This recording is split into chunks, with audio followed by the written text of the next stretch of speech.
सरकार या प्रश्नावर नेहमीच सकारात्मक आहे। सरकारने वारंवार निर्णय घेतलाय।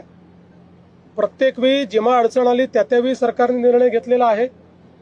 आणि या संदर्भात मी एवढंच सांगेन की सरकारची भूमिका पारदर्शक आहे, सरकारची भूमिका सकारात्मक आहे आणि ती भूमिका आम्ही सातत्याने मांडतो आहे।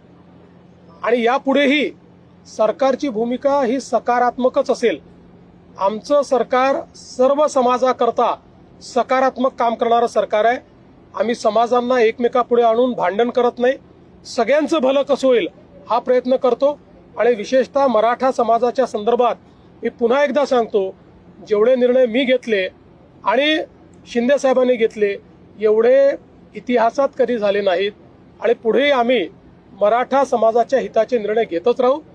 फक्त हे निर्णय घेत असताना देशाचं संविधान, देशाचे हायकोर्ट आणि सुप्रीम कोर्ट यांनी दिलेले निर्देश याचं मात्र पालन करावं लागेल। त्या निर्देशांचा अवलंब न करता जर एखादा निर्णय घेतला तर त्यातनं केवळ प्रसिद्धी मिळेल, पण तो निर्णय टिकणार नाही।